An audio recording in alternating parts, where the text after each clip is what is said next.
Inilah skandal korupsi yang mengguncang Kementerian IMIPAS.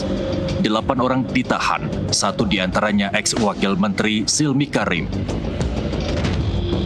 Mereka diduga melakukan pemerasan sistematis terhadap warga negara asing yang mengurus izin tinggal. Total uang yang dikantongi sekurangnya 145,5 miliar rupiah. Ketua KPK Setio Budianto mengungkap modusnya terstruktur. Silmi Karim disebut meminta jatah dari bawahannya. Untuk melaksanakan perintah tersebut, jadi perintah yang dari atas tadi diturunkan kepada direktur menurunkan lagi pada Kasubdit, dan diturunkan lagi nih, gitu. Ada staf-staf yang khusus untuk melakukan perintah tersebut. Uang pungli ditarik dari hampir semua jenis layanan, perpanjangan, alih status, hingga pembaruan domisili WNA. Agar tak mudah terlacak, pembagian uang dilakukan setiap Jumat dengan sejumlah kode unik. Kemudian kode lainnya, ya, ada beberapa pihak kan yang dapat bagian ini. Ini menggunakan istilah pembayaran konser, gitu. Jadi konser grup band. Ada yang misalkan vokalis dapat sekian, gitaris dapat sekian, gitu ya. Backing vokal dapat sekian, koreografer juga tertentu. Jadi menentukan untuk membedakan jumlah dengan menggunakan kode-kode tertentu tersebut. Sementara untuk menyimpan uang, para pelaku menggunakan rekening office boy, cleaning service, keluarga, bahkan rekening yang sengaja dibeli. Silmi Karim sendiri diduga menerima jatah 100 juta rupiah per minggu. Upaya menyembunyikan aset semakin nekat. Salah satu tersangka membeli rumah bukan dengan uang, melainkan kepingan emas batangan untuk menghilangkan jejak.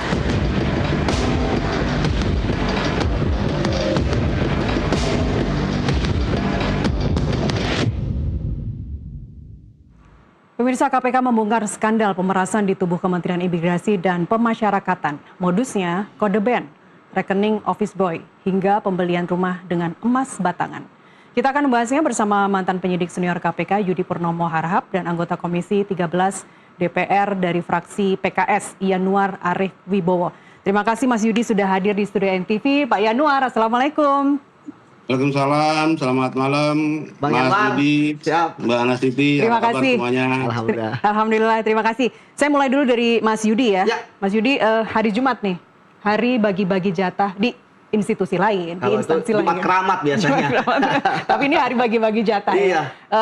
Sekarang saya ingin kita mengupas ke aktornya terlebih Oke. dulu Mas Yudi, bahwa aktornya ini seorang wakil menteri IMIPAS periode 2025-2026, sebelumnya menjabat Dirjen Imigrasi 2023 hingga 2024. Dugaan prakteknya seperti yang disebut Pak Setio tadi adalah telah berlangsung lintas periode jabatan, dimulai saat Pak Silmi di Dirjen hingga kemudian menjabat sebagai Wamen. Bagaimana Anda membaca konfigurasi aktor ini? Siapa yang bertugas atau tampak sebagai arsitek dan siapa operatornya? Ya, jadi kalau kita bicara mengenai siapa saja yang terlibat dan perannya, maka kita harus berbicara dulu mengenai apa yang menjadi target korupsinya. Imigrasi adalah suatu lembaga yang dia merupakan bagian dari Kementerian Bahasa. Ya. Kementerian Bahasa itu biasanya ada 3. Dari sisi anggaran yang besar, dari proyek yang banyak, dan dari perizinan. Izin. Dan kalau kita lihat, ya sebenarnya di imigrasi kan ada banyak izin ya. Ya. Tapi kemudian mengapa mereka mengambil izin yang ini? Karena kalau mereka melihat bahwa para warga negara asing itu akan mudah membayar berapapun untuk mendapatkan izin tinggal, ya, kitasnya ini. Ya. Nah, itulah sebabnya maka kita tahu pegawai imigrasi yang terlibat dalam OTT ini kan mereka benar-benar sangat sistemik, pertama. Yang kedua, bermain di ruang gelap hanya di antara mereka. Yang ketiga, mereka sudah berusaha untuk memikirkan bagaimana cara mencuci uang. Ataupun juga untuk mengelabui penegak hukum. Sehingga mereka tidak terlihat melakukan korupsi. Itulah sebabnya, maka ini dibutuhkan jaringan sistem yang komplotan di dalam imigrasi ini. Ya. Dan imigrasi kepalanya adalah Dirjen. Ya, maka ketika kepalanya busuk, ke bawahnya pasti akan busuk. Dan kita lihat bagaimana pembagian di mereka itu tanda kutip merata dan sudah ada porsinya masing-masing. Berapa porsi dirjen, berapa kursinya direktur, berapa kasubdit dan lain sebagainya. Kemudian yang paling menarik juga bahwa walaupun sudah tidak lagi menjabat, ya, wamen ini kan kemudian juga tetap menjabat jatah.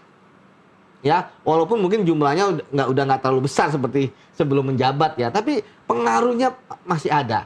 Makanya KPK saya pikir sudah objektif. Kenapa? Karena kan sampai saat ini kan yang dirjen baru kan masih aman gitu kan, karena memang bukan ini targetnya gitu. Itu yang pertama.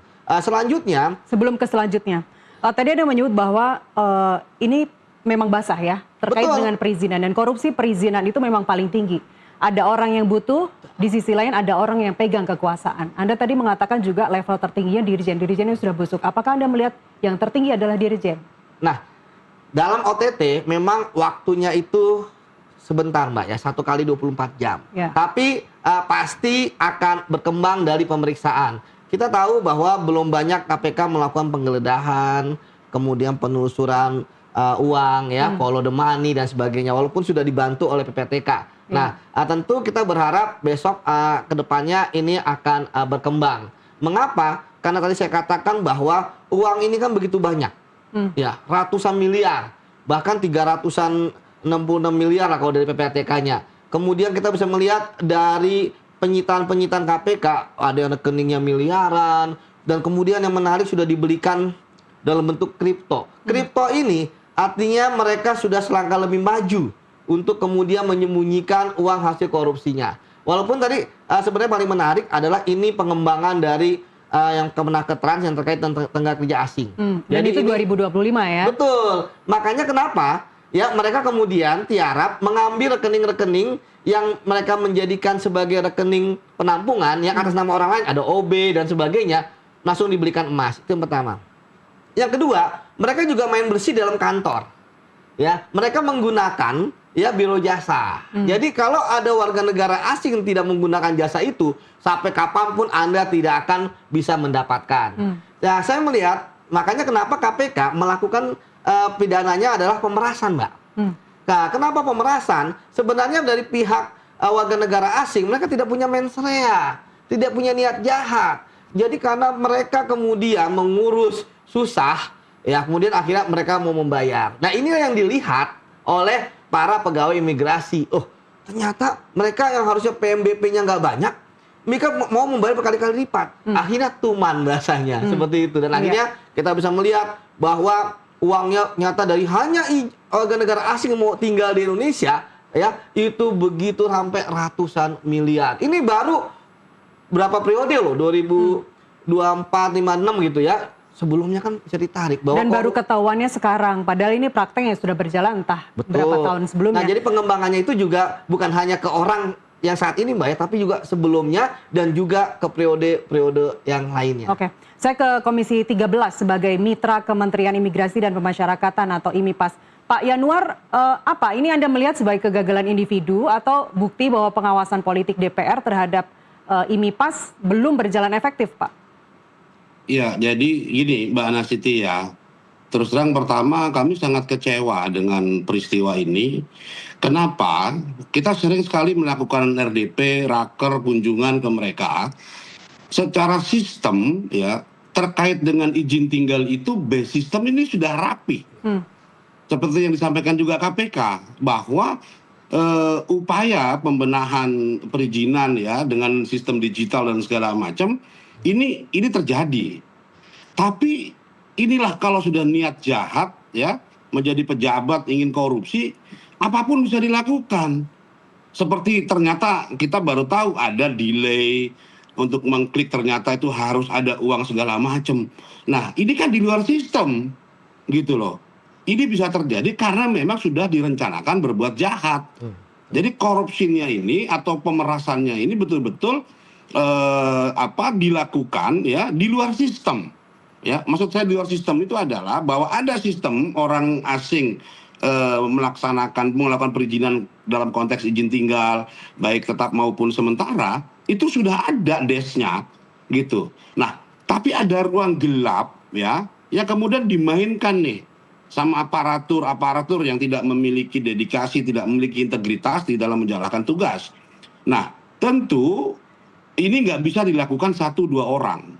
Persis seperti yang disampaikan KPK ya, kita cukup tertegun juga. Ternyata ini kan dari kepala sampai ke ujung terlibat gitu, ya. Dan sangat rapi gitu. Terus terang itu kecewa. Yang kedua, Mbak, imigrasi ini adalah pintu keluar masuk wilayah negara kesatuan Republik Indonesia. Jadi imigrasi ini seharusnya penjaga kedaulatan dalam konteks wilayah.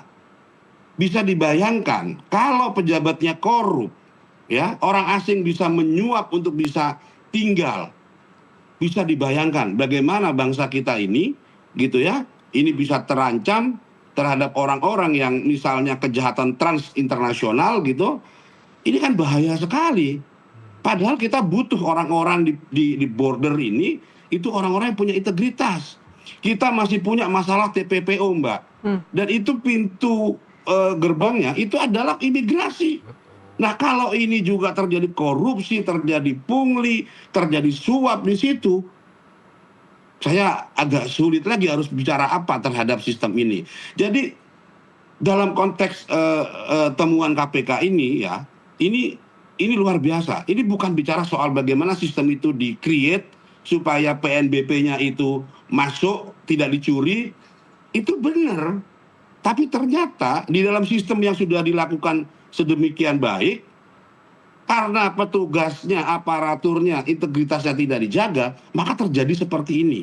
Ya, dalam konteks warga negara asing itu ada dua, Mbak. Ya, kalau dia ingin itikat baiknya masuk ke Indonesia, gitu ya, dengan diperas seperti itu, maka citra kita di dunia internasional itu hancur. Bahwa orang akan bicara bahwa Indonesia itu korup. Baik. Dia dipersulit dan bahkan bisa masuk kalau melalui jalur-jalur ilegal. Jalur-jalur yang tidak resmi. Baik. Seperti yang disampaikan Mas Yudi tadi. Modusnya harus melalui biro jasa atau apalah. Middleman ya. Padahal sistemnya tidak mengharuskan itu. Pak, Gitu. Pak Yanuar. Nah, ruang gelap ini yang harusnya kita bongkar betul-betul. Ya, Pak Yanuar, Anda ingin mengatakan bahwa tupoksi DPR pengawasan terhadap mitra kerja itu sudah berjalan. Anda kan tidak bisa menyebut pengawasan selama ini hanya dilakukan melalui RDP dan rapat kerja saja, Pak. Betul. Bahkan kami di lapangan gitu ya mengecek bagaimana proses orang melakukan izin tinggal, pengajuan, apply gitu ya, termasuk juga pengurusan paspor ya dan segala macam. Base system cukup bagus, Mbak. Gitu loh. Sistemnya cukup bagus. Dan saya melihat apa yang disampaikan KPK kemarin, problemnya kan bukan di sistem. Ya. Ya, yang penerimaan PNBP itu. PNBP-nya nggak dicuri. Gitu loh. Tapi pemerasan terhadap proses itu ya, yang tadi menggunakan biro jasa. Nah, ini ruang gelapnya. Jadi orang nggak bisa lagi kemudian sistem sudah dibangun, sudah dibikin supaya tidak banyak ketemu aparatur gitu ya, supaya clean permainan perizinan ini. Tapi karena ada niat jahat, karena ada keinginan untuk korupsi. Nah, ini yang membuat sistem itu jadi berantakan, jadi hancur. Baik. Itu yang di problem. Baik, saya ke Mas Yudi. Mas Yudi, Anda tadi juga sudah menyebut ya bahwa ini adalah hasil pengembangan dari RPTKA tahun 2025. Apakah Anda melihat penyidikan KPK ini nanti akan merembet ke pejabat Kemnaker atau fokusnya saat ini di Kementerian Imigrasi saja? Ya, tentu kan penyidik yang melaksanakan Kemenaker pasti mereka masih tetap melaksanakan ya pekerjaan mereka. Yang imigrasi pasti ini akan berkembang. Nah, kalau kita melihat ya dari jumlah uang yang begitu banyak dan yang didapatkan oleh para pegawai imigrasi yang sudah jadi tersangka ini, kan dari 17 yang ditangkap, 1 menyerahkan diri, kan 8 jadi tersangka ya. Artinya tentu KPK sudah benar-benar mempunyai bukti yang kuat adanya korupsi yang benar-benar sistemik. Sebenarnya ini kan modusnya sama, di Kemenaker juga pakai biro jasa. Kalau seorang TKA ya, dia udah punya bukti dan sebagai dokumen-dokumen syarat-syarat terpenuhi, dia tetap nggak akan bisa mendapatkan izin kerja ya kalau nggak pakai biro jasa.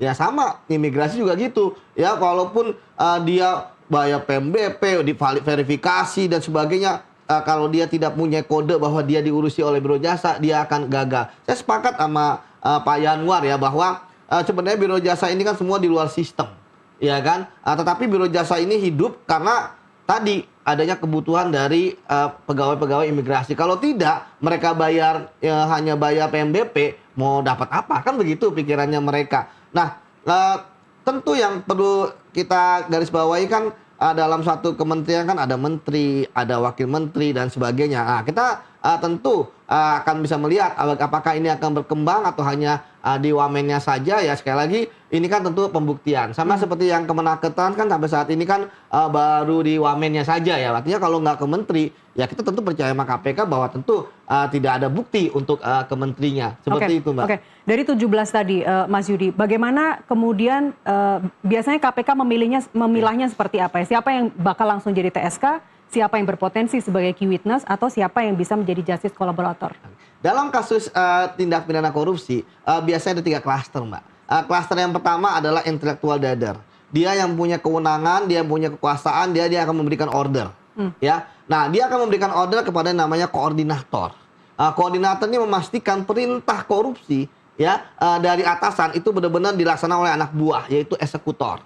Nah dalam hal ini biasanya penyidik karena waktunya 1 kali 24 jam, mereka tentu akan mengenakan dulu kepada intellectual dadernya, atau kalau KPK namanya penyelenggara negara. Kan tanpa penyelenggara negara, KPK nggak bisa menangani kasus korupsinya. Nah biasanya koordinator dulu, dan kemudian yang kedua adalah yang intellectual dader. Jadi biasanya 2 itu dulu. Nah ASN-nya dulu baru swasta. Kalau ini pemerasan.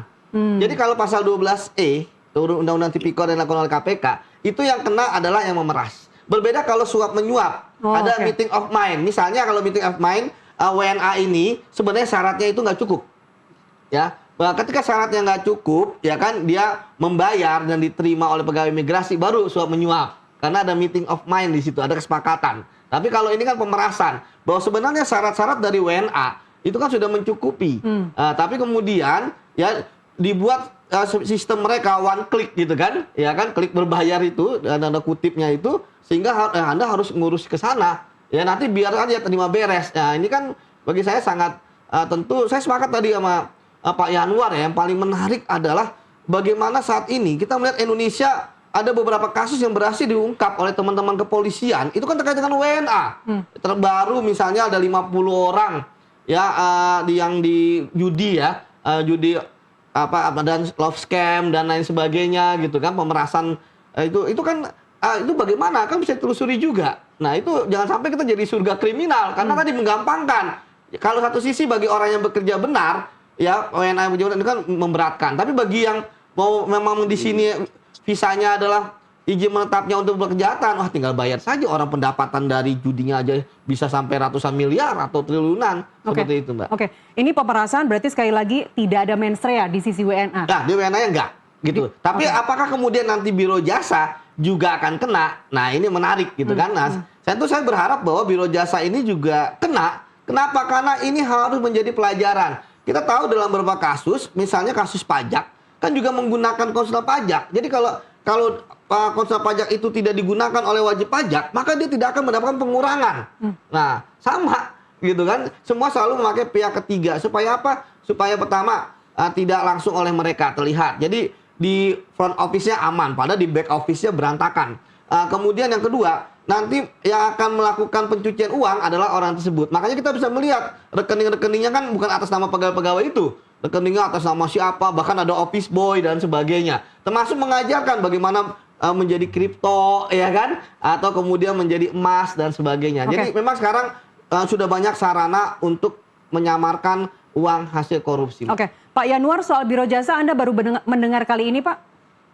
Iya, betul. Jadi gini, sebenarnya di dalam imigrasi itu, ya dalam konteks PNBP, karena PNBP dari imigrasi ini cukup besar, ya. Salah satu mitra kita di 13 yang PNBP-nya cukup besar.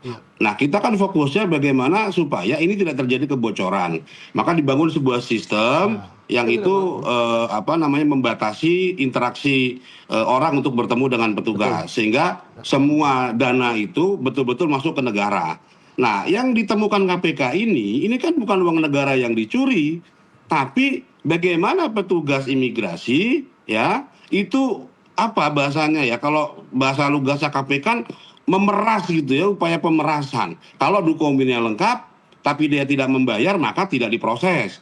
Nah, ada juga yang kedua yang tadi dibilang sama Mas Yudi, bisa juga kalau dokumennya nggak lengkap karena ada biro jasa yang mengatur, jatuhnya bisa suap. Walaupun dia tidak lengkap tapi bisa di-apply gitu. Nah, tentu ini menjadi catatan penting ya, dan saya berharap KPK betul-betul terbuka, transparan, ini kemana arahnya, sampai sejauh mana, sehingga imigrasi ini vital loh Mbak, gitu ya. Imigrasi ini saya katakan tadi, ini penjaga pintu perbatasan loh. Ya, kalau tidak punya integritas gitu ya, menjaga perbatasan ini, tentu kita sudah mulai banyak ya melihat pekerja-pekerja ilegal gitu ya. Tentu bayarnya visa orang bekerja dengan visa turis itu kan berbeda. Ya. Tentu ini juga menjadi kerugian negara kalau itu terjadi. Okay. Yang kedua, kalau orang warga negara asing ya masuk, ya kalau dia punya niat jahat gitu ya, dia bagian dari sebuah jaringan kriminal internasional, judi, scam dan seterusnya, ini kan juga bahaya gitu. Nah, tentu saya menginginkan ya KPK untuk terus membuka ini seterang-terangnya, dan imigrasi dalam hal ini tentu harus membenahi. Ini bukan sekedar soal bagaimana sistem dibangun untuk penerimaan negara, tapi mentalitas sebagai aparatur, mentalitas sebagai pejabat, tentu ini yang menjadi tantangan besar kita. Baik. Gitu. Pak Yanuar, soal proses pengurusan izin kitas dan kitab ya Pak ya, untuk pembayaran di luar PNBP, ini mungkin Anda tahu Pak, nominalnya harusnya yang dibayarkan berapa, tapi kemudian karena melewati middleman atau melewati biro jasa, kemudian uang-uang yang dikutip tadi jadi berapa Pak? Ya sebenarnya itu sudah sangat terbuka kok. Saya nggak tahu detailnya ya, tapi harga-harganya itu telat sebulan berapa, kalau telat gitu ya. Semuanya terbuka ada. Gitu. Dan itu base system ada kok gitu. Jadi masalahnya itu sebenarnya bukan di sistem PNBP-nya itu. Dan memang salah satu pemasukan terbesar dari PNBP di imigrasi itu adalah soal izin tinggal. Selain daripada kalau paspor itu nggak terlalu besar dia, paling besarnya itu dari izin tinggal itu. Nah, terus terang ini menjadi temuan yang cukup mengagetkan buat kami, karena selama ini kami merasa cukup puas gitu ya, dalam arti bahwa uang negara nggak tercuri dengan sebuah sistem yang dibangun. Tapi ternyata ada upaya pemerasan seperti ini yang itu di luar pengawasan kita. Dan saya terima kasih kepada KPK untuk bisa membongkar ini, karena ini terkait juga dengan citra Indonesia di mata dunia. Bisa dibayangkan kalau warga negara asing diperas sedemikian rupa, apa yang akan mereka bilang ke sahabat-sahabatnya di negara asalnya. Tentu ini citra kita buruk sekali. Bahkan paspor kita sudah semakin turun kelasnya di level dunia. Ini kan juga tidak menguntungkan buat kita. Jadi apa yang Anda lihat Pak Yanuar, budaya apa yang mengakar di imigrasi? Apakah Anda melihat ini merupakan budaya pelayanan publiknya saja, atau sebenarnya itu sudah menjadi budaya target setoran dan jual beli fasilitas di sana? Saya sih melihatnya ya Mbak ya, kalau kata Bang Napi itu kan kejahatan itu ada dua. Ada niat dan kesempatan. Kesempatan sudah kita persempit dengan sistem yang baik. Tapi kalau niatnya memang mau memeras, niatnya mau mencuri, niatnya mau mengambil keuntungan lebih dari yang seharusnya, apapun bisa terjadi.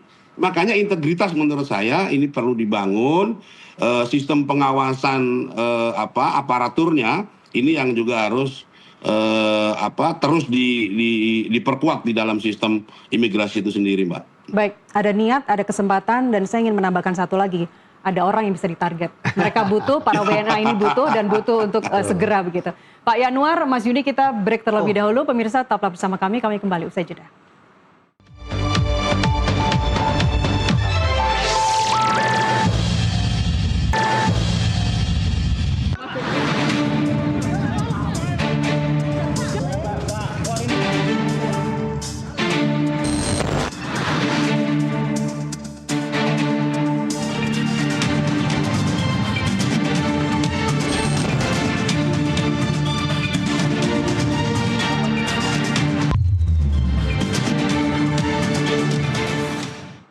Kita lanjutkan dialog di studio. Saya masih bersama Yudi Purnomo Harahap, penyidik KPK periode tahun 2013-2021, dan melalui Zoom saya masih bersama Yanuar Arif Wibowo, anggota Komisi 13 dari fraksi PKS. Saya ke Mas Yudi. Ya. Kita sekarang bicara terkait modus, Mas Yudi. Betul. Ini kan modus rekening ada disebut office boy, cleaning service. Ini kan muncul lagi ya. Maksudnya, kode ini muncul lagi. Nah, rekening penampungan nomini ini kan modus-modus lama ya. Ini karena pelaku nggak belajar dari kasus lama, which is nggak mungkin sebenarnya, atau ini celah deteksi dini sehingga pola lama itu masih dianggap masih aman? Jadi mereka itu masih berpikiran kalau nggak ada apa-apa nggak apa-apa gitu kan. Sampai akhirnya ada OTT. Ketangkep. Ya. Karena bagi mereka ketika mereka menggunakan sistem tadi layering dan sebagainya, mereka lupa bahwa penegak hukum saat ini kan juga sudah selangkah juga majunya gitu kan, bukan hanya penjahat juga ya. Kita tahu ini kan Penyidik belajar juga dari kasus yang belajar lama. juga ya kan, jadi modusnya sama. Inilah kenapa membutuhkan PPATK. Kan dari awal kan kita sudah lihat bagaimana KPK ini adalah pengembangan dari kasus Kemenaker dan juga ada aliran PPATK-nya. Di mana gaji-gaji pegawai imigrasi itu hanya sekitar 7M tapi transaksinya sampai 366M. Totalnya itu uang dari mana? Itu kan nggak rasional gitu kan. Dan kemudian juga artinya gini, PPATK kan biasanya gini, kita bisa menemukan transaksi-transaksi mencurigakan itu karena adanya kelemahan dari orang-orang tersebut bahwa tidak ada kejahatan yang sempurna. Ya. Ketika terjadi pergeseran uang tersebut, bisa jadi kan OB kemudian mungkin hanya berapa ratus juta dikirim ke market kedetek, ya kan? Awalnya tapi kan tetap uang itu Mbak, itu harus diambil, ya kan? Ya kan, uang itu harus diambil, ya kan, masa ditabung gitu nggak diambil. Nah itu ketika diambil itulah ya bergeser ini, itu jadi tercerah. Jadi intinya bagi saya tidak ada kejahatan yang yang sempurna. Tidak ada kejahatan yang sempurna, kayak, dalam kejahatan korupsi itu tidak pernah dilakukan sendirian, tidak pernah Betul. dilakukan secara individu. Betul, makanya kenapa ada istilah dalam korupsi kan bisa jadi hujan tidak merata. Awalnya Bagi-baginya yang tidak iya, merata. awalnya sepakat ya bagi pembagiannya seperti ini. Tapi kemudian ketika merasa oh jabatan saya sudah naik, ya kan? Atau ternyata loh peran saya kan lebih besar, ya kan? Atau wah saya nih yang berhubungan dengan biro jasa, oh saya yang kemudian menyamarkan, ya. Nah seperti itu. Kemudian yang kedua kan belum ada efek jerah. Ya kita lihat hukuman-hukuman korupsi kan 4 masih tahun. sebatas 4 tahun, Ya, 5 tahun, ya. 6 tahun, dan juga belum ada undang-undang perampasan aset. Betul. Ya artinya pendapatan-pendapatan yang tadi ya tidak sesuai dengan profil mereka, ya kan? Itu kan harusnya bisa dirampas sesegera mungkin gitu Nah kan? itu dia, berarti kita bicara terkait pengawasan Mas Yudi. Ada Ya. KPK, ada PPATK tadi Anda sebut, Ya. ada BPK, dan juga ada laporan LHKPN yang harus diperbarui setiap tahun. Kemudian ada juga Komisi 13. Jadi ini celah pengawasannya kemana? Kenapa baru ketahuan sekarang? Nah, Mbak, kejahatan korupsi itu adalah kejahatan yang tersembunyi. Ya, artinya penyidik itu buta terhadap apa yang terjadi di luar sana. Jadi jangankan DPR, jangankan BPK yang istilahnya auditnya itu hanya berdasarkan RDP gitu kan, ataupun kalau BPK auditnya formal yang ada. Penyidik aja ketika mereka melakukan penyidikan itu kan harus ada informasi ordal. Makanya kenapa dalam penyidikan kita punya namanya informan handling. Ya, kita mampu menghandle informasi tersebut. Jadi penyidik itu buta atas apa yang terjadi di luar sana sampai ada yang memberitahukan. Karena tadi permainan mereka ini kan tidak akan bisa ya untuk ditembus artinya sudah bertahun-tahun. Kenapa? Mereka benar-benar menutup rapat. Ya. Dan kalau kita lihat dari 17 orang yang tangkap, 17 orang yang tangkap itu artinya ya itu benar-benar adalah klaster dari komplotan ini. Dan artinya kan sebenarnya di dalam satu subdit itu kan berapa ratus orang di situ. Tapi kenapa 17 ini? Karena penyidik mampu membuktikan bahwa 17 ini bermain rapi. Terkadang yang lain nggak dapat. Kayak di kasus Kemenaker Trans kan juga nggak banyak. Koordinatornya siapa namanya Bobby itu kan. Nah, kan juga nggak banyak juga yang kemudian dijadikan tersangka. Nggak banyak juga yang kemudian menerima aliran uang dan sebagainya. Artinya sebenarnya masih banyak orang-orang berintegritas. Nah, bagaimana komplotan ini bisa bersatu? Ya, disinilah yang menarik. Jadi hanya penjahat yang tahu bahwa temannya itu penjahat. Ya, jadi mereka tahu bahwa oh si ini Kasubdit ini bisa untuk kita bermain. Oh ini adalah orang berintegritas, mereka tahu Mbak. Dan ada budaya diam di level bawah-bawah. Mereka tidak mau speak up. Padahal budaya speak up itu, speak up melaporkan atasan atau ada terjadi kecurigaan terhadap atasan, itu kan lumayan. Berapa persen bisa? Betul. Ini menarik bahwa dari whistleblower di kementerian-kementerian itu laporannya sangat sedikit sekali. Kenapa? Benar, karena dalam birokrasi orang takut ketika mereka speak up, takut dipindah, takut kehilangan jabatan, ya kan? Takut dikucilkan. Ini adalah Keselamatan tantangan pribadi birokrasi. juga. Keselamatan apalagi gitu kan, karena ada beberapa kasus bagaimana ada orang yang jadi whistleblower ternyata mengalami hal-hal yang tidak enak gitu kan. Padahal seharusnya whistleblower dapat lawan. Seperti itu, Mbak. Jadi masukan Anda apa untuk whistleblower supaya mereka aman? Ya seperti yang sekarang ya, whistleblower itu adalah mereka benar-benar percaya mampu menghubungi orang yang tepat. Dalam berbagai macam kata-kata Mbak, dalam OTT itu pasti ada whistleblower. Jadi whistleblower itu benar-benar kita harus rahasia dan sebagainya. Makanya kalau di KPK pun Mbak, orang yang menghandle informan, pimpinan itu nggak boleh tahu siapa informannya. Ya. Seperti itu yang sangat penting menjaga rahasia, karena informan itu adalah nyawanya, udah memberikan nyawanya kepada penyidik, pada pengaduan masyarakat dan sebagainya. Oke. Selalu ada whistleblower. Selalu ada whistleblower, betul. Oke. Itu yang menarik. Pak Yanuar, kita bicara sistem atau celah pengawasan. Pak, Anda melihatnya di mana? Kenapa tidak terdeteksi sejak awal? Kita punya sistem pengawasan internal di imigrasi sendiri, kemudian juga pengawasan eksternal itu meliputi KPK, BPK, kemudian juga PPATK. Iya, jadi sebenarnya begini Mbak, kan kita dalam fungsi pengawasan ya terhadap mitra kerja kita, ini kan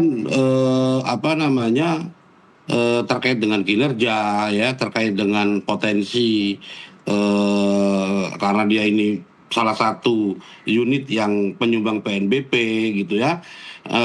Tentu pengawasan yang kita lakukan ini ya itu berdasarkan program yang mereka lakukan. Apakah itu sudah berjalan apa tidak gitu ya. Nah, tapi terkait dengan tadi yang disampaikan Mas Yudi ya, terkait dengan komplotan, niat jahat, itu ya jangankan Komisi 13 gitu loh. Ya, aparat penegak hukum ya, kalau tadi pun tidak ada informasi dari orang dalam atau informasi dari masyarakat, tentu juga nggak ngerti juga. Karena permainan mereka ini kan, komplotan ini ya, itu kan rapat gitu loh, saling menutupi. Tentu itu nggak akan terbuka. Dan satu lagi tadi yang disampaikan pertanyaan Mbak Nastiti tadi, saya ingin coba jawab.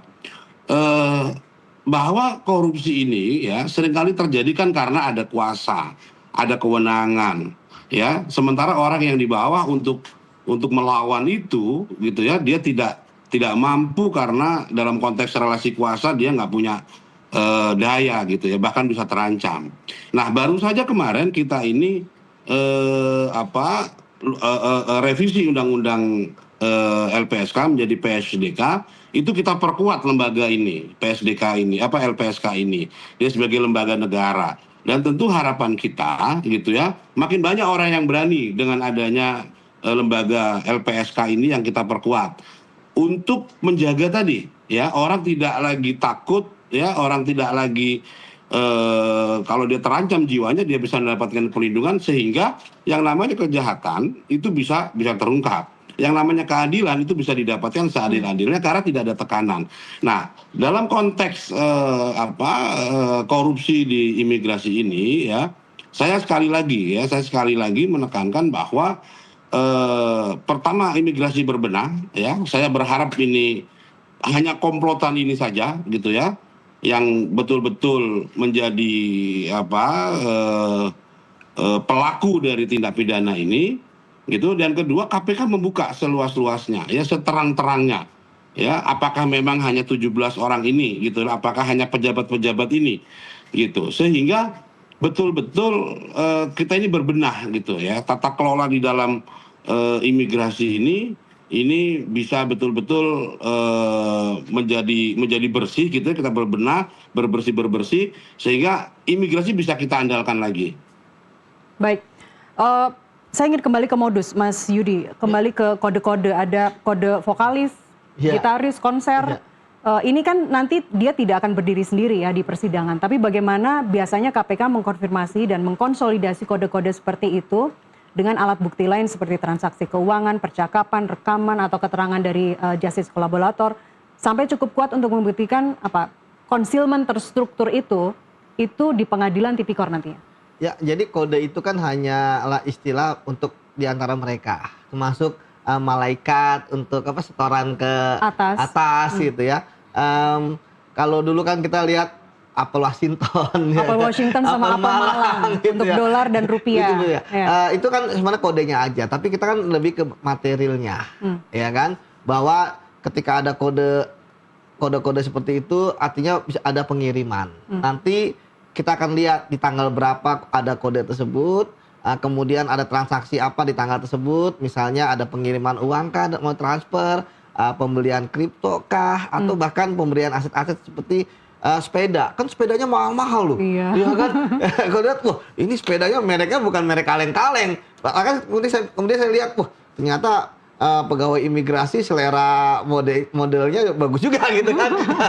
Jadi tapi tadi kan uangnya uang nggak jelas itu gitu. Itu yang pertama. Kemudian yang kedua Mbak, terkait dengan modusnya tadi, modus lama ini pasti akan selalu digunakan. Makanya tadi saya katakan kita benar-benar kementerian bahasa ini harus kita tutup. Kita peluang kayak misalnya MBG kemarin yang rame juga sama. Dia kan disebut sebagai lembaga bahasa gitu kan, karena uangnya kan sangat banyak. Akhirnya terbukti ada jual beli SPPG gitu kan, ada juga kaos kaki lah, tablet lah, TV lah, motor listrik lah. Jadi di situ memang harus kita perkuat pembuktian. Termasuk tadi sebenarnya saya sepakat dengan Bang Yanwar ya, bahwa semuanya itu sudah benar gitu kan. Kalau ini tidak tatap muka, itu kan cuma mitigasi anti korupsi.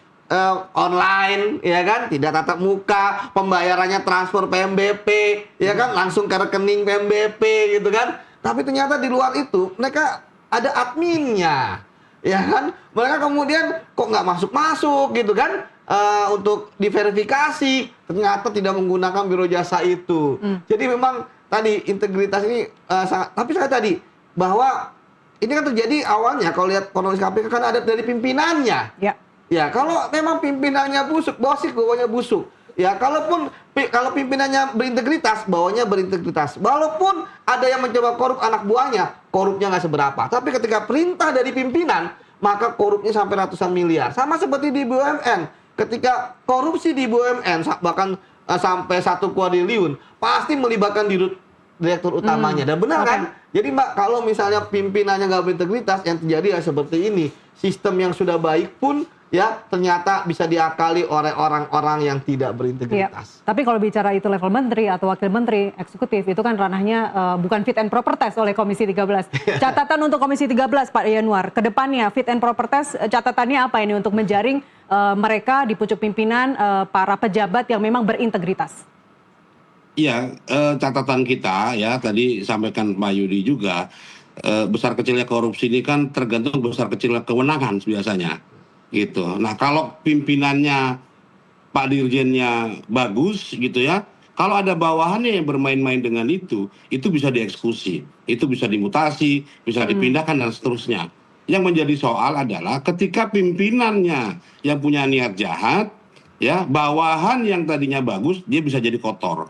Nah tentu saya berharap ini kita cukup beruntung ya, dalam arti Dirjen Imigrasi ini baru beberapa waktu ini ya dilantik Pak Hendarsam. Tentu ini jadi tugas berat dan saya berharap Pak Hendarsam ini orang baru di dalam jajaran imigrasi. Tentu saya berharap Pak Hendarsam punya nyali ya, punya keberanian, punya kejujuran untuk bisa bebersih semua kanwil, semua kanim, semua direktorat dan seterusnya. Ya, ini waktunya Pak Hendarsam menunjukkan kepada Republik ini, kepada seluruh masyarakat bahwa Pak Dirjen memang layak memimpin di situ ya untuk melakukan bersih-bersih terhadap orang-orang yang tidak punya integritas di dalam imigrasi. Baik, ini menarik Pak Yanwar. Mas Yudi, artinya ini Dirjen Imigrasi baru Pak Hendarsam Marantoko itu nantinya bagi KPK akan lebih diposisikan sebagai tersangka potensial atau justru sebagai saksi kunci untuk membuktikan bahwa masalah sudah ada sebelum dia menjabat. Tapi jawabannya ditunda dulu Mas Yudi, kita break terlebih dahulu. Pak Yanwar, kita break terlebih dahulu, kita kembali usai jeda. Siap.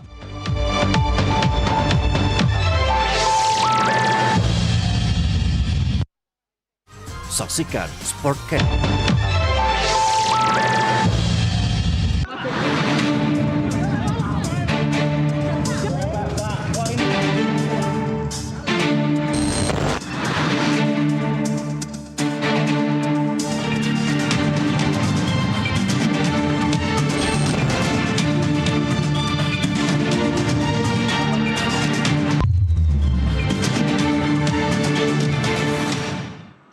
lanjutkan dialog. Saya menyambung pertanyaan saya sebelum jeda tadi, Mas Yudi. Ya. Jadi bagi KPK, Dirjen Imigrasi baru Pak Hendar Samarantoko ini apa? Dia cenderung menerima sisa masalah saja yang diterima dari skema yang sudah korup, perlu membuktikan bahwa dia tidak terlibat dengan skema lama itu, atau justru bisa jadi sasaran penyelidikan berikutnya jika ada temuan-temuan baru? Jadi kalau berdasarkan rilis yang dikeluarkan oleh KPK, ini kan tempusnya kan masa sebelumnya Bang Hendar Sam. Ya.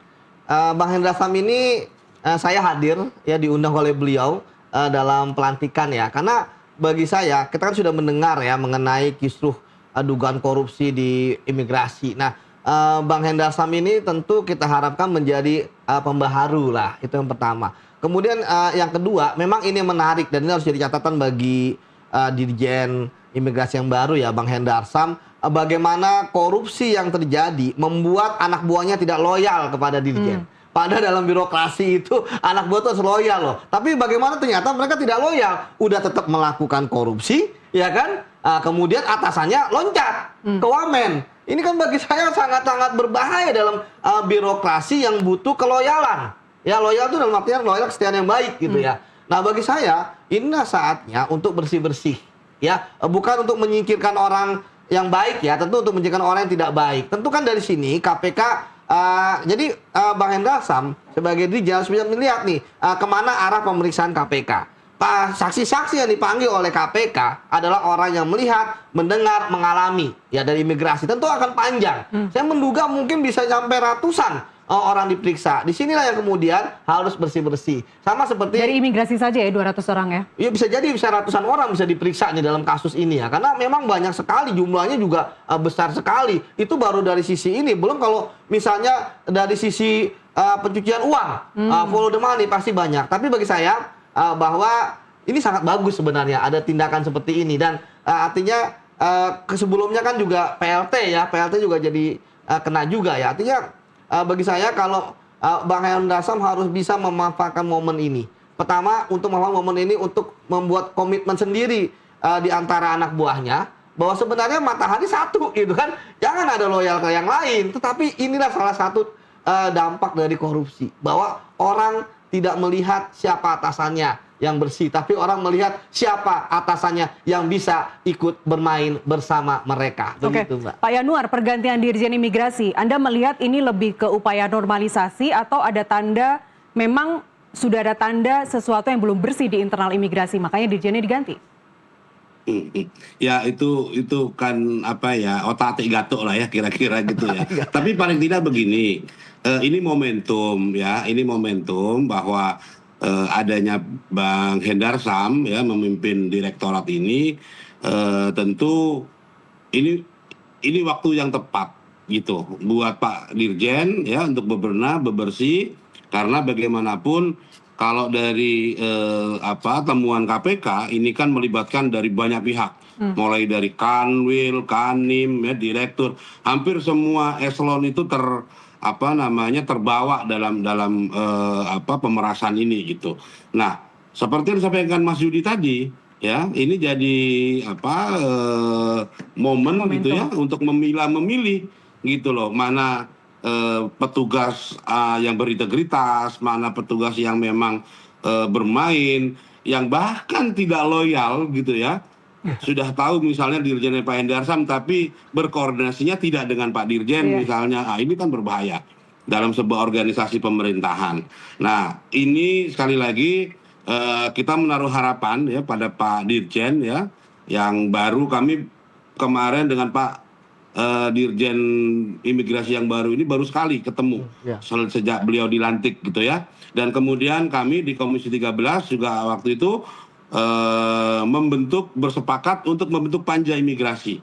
Ya, artinya memang kita sudah melihat ya banyak, artinya ada ruang-ruang gelap dalam penataan sistem keimigrasian kita ini. Makanya teman-teman di Komisi 13 dalam konteks pengawasan di IMIPAS ini ya itu kita bentuk panja karena kita ingin betul-betul imigrasi ini, karena salah satu isu yang mengemuka Mbak Nasiti ya, karena ini adalah pintu gerbang ya, itu TPPO ini luar biasa loh kejahatannya ya, dan salah satu yang menjadi garda gitu ya terdepan untuk memberantas atau menghalau tindak pidana ini adalah imigrasi. Dan setiap imigrasi ya yang mereka juga punya program disebut namanya Desa Binaan Imigrasi, karena ada kantong-kantong desa yang penyumbang terbesar gitu untuk TPPO ini. Nah, kalau ini tidak dibereskan aparaturnya, maka percuma gitu ya. Kita bina masyarakatnya, tapi kalau petugas imigrasinya tidak punya integritas, maka kejahatan itu tetap akan terus terjadi. Panja ini momen untuk bersih-bersih di imigrasi. Ya, ini momentum yang bagus untuk bersih-bersih. Artinya Pak Yanuar, Panja itu nanti termasuk audit menyeluruh layanan keimigrasian, termasuk juga menyentuh evaluasi pejabat struktural dan pembentukan. Jadi kita akan bisa lebih fokus, Mbak. Iya, kita bisa lebih fokus baik terkait dengan izin tinggal gitu ya. Karena juga ada temuan-temuan, memang kita ada keluhan-keluhan dari warga negara asing tentang ini gitu ya. Sejak kapan Pak Yanuar menerima keluhan dari warga negara asing, sejak kapan? Itu udah cukup lama sebenarnya. Sudah cukup lama kita mendengar keluhan-keluhan itu, dan kita juga sampaikan artinya di dalam rapat dengan Pak Menteri gitu ya. Bahkan di beberapa kementerian, kalau tadi polanya gitu ya, ada ruang gelap dalam perizinan, kok ini bisa cepat, ini lambat dan seterusnya. Nanti kalau DPR yang turun ternyata cepat gitu. Nah, ini kan artinya ada ruang gelap di situ yang harus kita rapikan bersama gitu. Ruang gelap itu termasuk mekanisme pengawasan yang juga akan dibenahi nggak Pak Yanuar bersama dengan KPK dan PPAPK misalnya?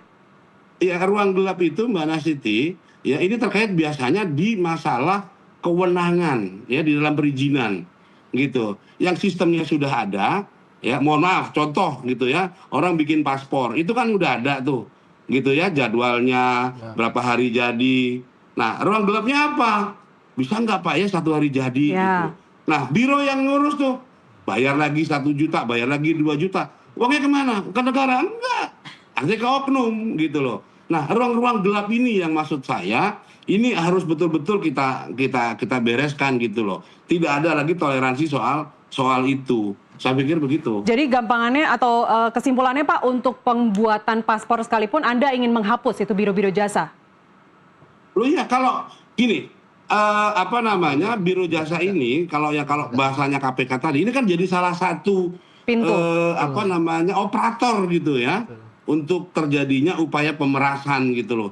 Jadinya nanti kita jadi kabur. Ini siapa memeras siapa gitu. Karena aparatur merasa ini kan urusannya biro jasa gitu lah. Biro jasa merasa dia diperintah gitu. Jadi korbannya tetap rakyat, korbannya tetap masyarakat, itu yang jadi concern kita. Saya ke Mas Yudi, bagaimana jika korbannya tetap rakyat, tapi rakyat yang butuh, warga yang butuh untuk pengurusan paspor misalnya, tidak perlu mengantri berjam-jam, diurus oleh seorang biro jasa, kemudian nanti datang hanya untuk interview atau untuk foto saja. Ini kan rakyat merasa tidak dikorbankan dalam hal pengurusan paspor misalnya, kan ini kita sedang membahas soal paspor. Jadi gini, kalau untuk mitigasi resiko korupsi bagi masyarakat yang ingin cepat dapat paspor, sebenarnya kan sudah ada paspor kilat. Ya kan, dan bayarnya memang lebih mahal, ya kan? Ada jalur khusus, tetapi jalur khusus itu masuk PNBP. Betul, itu resmi gitu.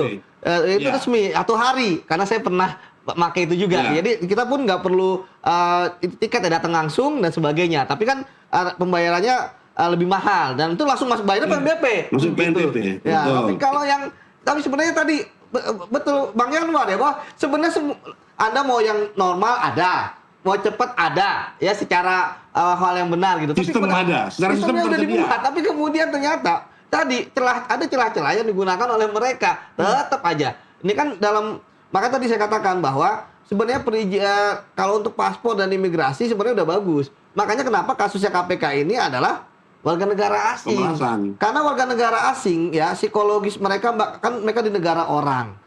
Mereka jarang berani speak up. Ya kan?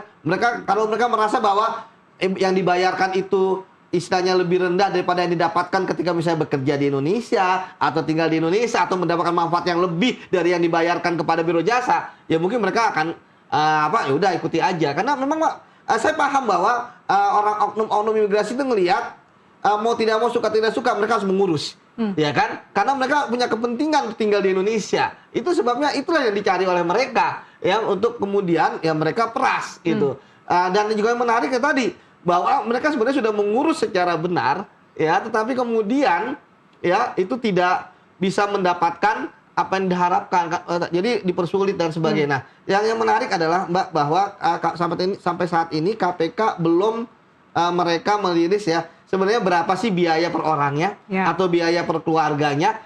Sama waktu kita di Kemenaker kan dari 275.000 PMBP ternyata sampai jutaan. Saya bilang ini nggak kira-kira gitu. Biasanya kan kalau 275.000 ya orang 400 atau genapin 500, tapi sampai jutaan. Makanya kan di Kemenaker Trans kita bisa lihat juga sama ratusan miliar juga. Seperti itu, Mbak. Modusnya Anda lihat sama ya dengan Kemenaker Trans. Kita sekarang indeks persepsi korupsi di level 34 ya, dari ke peringkat 109 dari 180 negara yang disurvei. Dengan adanya miss ini, dengan adanya celah yang sekarang dimanfaatkan oknum untuk pengurusan izin tinggal untuk WNA, apa catatan Anda, Mas Yudi? Ya, saya pikir ini bagus untuk membongkar, karena sampai saat ini kan indeks persepsi korupsi itu kan lebih banyak survei-survei yang dikeluarkan ataupun respondennya dari warga asing. Saya takutnya juga salah satu WNA ini mungkin dia nggak speak up, tapi ketika dia kemudian ngisi survei, dia akan karena nggak ketahuan siapa respondennya, dia akan mengisi yang benar bahwa ada seperti itu. Nah, kita harapkan bahwa setelah ini ya tidak ada lagi tuh ya korupsi-korupsi. Walaupun saya paham juga pasti mereka orang-orang yang tidak berintegritas di imigrasi akan merasa kehilangan ya, karena antara gaji mereka sampai dengan pendapatan yang dari korupsi itu kan wah jauh betul, iya kan? Padahal sebenarnya dari sisi gaji mungkinnya sudah bagus, tapi sekali lagi memang godaan akan kewenangan, benar kata Bang Yan, kewenangan, kesempatan dan lain sebagainya yang terbuka luar. Dan tadi mereka memahami psikologis warga negara asing itu, ya kan, nggak akan speak up dan sangat butuh, gitu kan. Jadi walaupun kalau di Indonesia kan kalau misalnya saya udah lengkap, saya datang ke imigrasi, saya bisa marah-marah, saya bisa viralkan. Tapi beda dengan warga negara asing. Warga negara asing itu tidak akan mau berbuat gaduh di negara orang. Seperti itu, Mbak. Oke. Terakhir saya ke Pak Yanuar sekaligus closing statement, Pak. Ke depan apa catatan Anda, termasuk juga mungkin ada catatan untuk membuka, untuk menutup ruang negosiasi yang gelap yang masih akan ada terus ke depan? Iya, kata kuncinya sebenarnya satu ya. Apapun sistem yang dibangun, kalau aparaturnya tidak memiliki integritas, maka kejahatan akan terus terjadi. Jadi tugas Pak Menteri, IMIPAS maupun Pak Dirjen ini harus memperbaiki seluruh aparaturnya dalam menjaga integritas pelayanannya. Dan yang kedua, saya ingin bahwa imigrasi ini betul-betul menjadi penjaga dari kedaulatan Republik Indonesia. Sehingga wajah kita di dunia internasional, wajah kita di, kalau tadi masih dalam konteks indeks pemberantasan korupsi, itu bisa membaik, begitu ya. Karena bagaimanapun integritas dari aparatur imigrasi ini akan banyak menyelamatkan rakyat kita dari TPPO, dari perdagangan orang, dan termasuk juga tenaga kerja ilegal. Ya, tentu saatnya imigrasi untuk bebersih, menata kembali ya seluruh aparaturnya, mulai dari direktur, kanwil, kanim, ya, sehingga orang-orang yang ditempatkan adalah orang-orang yang punya integritas baik dalam melayani masyarakat. Terima kasih. Panja kapan akan dibentuk, Pak Yanuar? Panja sudah diputuskan dalam rapat beberapa minggu lalu. Ya, nanti kita akan kita panggil imigrasi untuk fokus membahas beberapa masalah. Dengan ketua panjanya siapa, Pak? Ketua panjanya kemarin belum dibentuk, ya, tapi sudah diputuskan di rapat bahwa Komisi 13 membentuk panja imigrasi. Baik. Terima kasih Pak Yanuar. Pak Yudi tadi, Mas Yudi, catatan dari Pak Yanuar tadi, ini adalah momentum untuk bersih-bersih keimigrasian, dan juga tentunya tidak hanya kementerian ini saja ya. Kita harapkan juga pejabat lainnya di kementerian lainnya juga memanfaatkan momentum ini juga untuk bersih-bersih. Tadi juga Anda sudah menyebutkan bahwa kapasitas pelacakan aset KPK itu sudah semakin bagus ya, sudah belajar dari pengalaman-pengalaman kasus-kasus sebelumnya. cara mengejar aset non tunai, logam mulia, kripto yang digunakan di kasus kali ini itu lebih kuat dibanding misalnya kalau kita bicara apel Malang ataupun apel Washington. Terakhir, apa catatan Anda untuk KPK? Ya untuk KPK tentu kita nggak usah mengajarkan ikan berenang gitu ya. Mereka pasti paham, teman-teman saya penyidik gitu ya, bagaimana cara mereka untuk kemudian memperkuat pembuktian. Tetapi bagi saya bahwa yang penting ya teman-teman ya harus segera menuntaskan kasus ini yang pertama. Kedua adalah mengembangkan ya. Kalau memang ya ada lagi calon tersangka baru, segera saja tersangkakan. Kan kita belajar dari pengalaman-pengalaman sebelumnya bahwa dari OTT itu bisa berkembang. Ya. Dari OTT itu kenapa OTT itu takuti Mbak ya, sampai kemudian banyak orang yang pengen menghapus gitu ya. Apa saja OTT karena dari OTT yang kecil bisa dapat yang banyak. Saya pernah hanya 300 juta bisa dapat 400 miliar pengembangannya. Dari yang hasilnya pelakunya hanya tingkat kabupaten bisa sampai ke tingkat tokoh nasional atau pejabat tingkat pusat. Jadi OTT ini pasti akan kemana-mana. Nah kita berharap bahwa kalau misalnya di antara 8 tersangka ini ada yang mau jadi justice kolaborator dan untuk membuka adanya kejahatan yang lebih besar atau pejabat yang lebih tinggi, itu bagi saya adalah hal yang positif. Tapi kita tunggu saja, tentu KPK sedang melakukan penggeledahan dan pemeriksaan saksi dan sebagainya. Saya yakin bahwa kasus ini tidak hanya sampai di sini, tetapi akan berkembang berikutnya. Dan sebagai justice kolaborator itu keamanannya dilindungi. Dilindungi dan bahkan dapat pengurangan hukuman. Ya, itu yang diharapkannya kita dapat mendapatkan justice kolaborator dalam kasus ini. Mas Yudi terima kasih, Pak Yanuar terima kasih, sehat-sehat selalu. Assalamualaikum warahmatullahi wabarakatuh. Terima kasih. Waalaikumsalam. Terima kasih Mas Yudi. Bang Yanuar. Pemirsa, 8 orang ditahan dan satu sistem terbukti gagal mengawasi dirinya sendiri. Apakah celah ini benar-benar akan ditutup atau kita hanya menunggu skandal berikutnya dengan nama yang berbeda? NTV Prime akan kembali dengan informasi lainnya langsung dari Gelora Bung Karno untuk sama-sama mengikuti pertandingan Indonesia melawan Oman sesaat ini.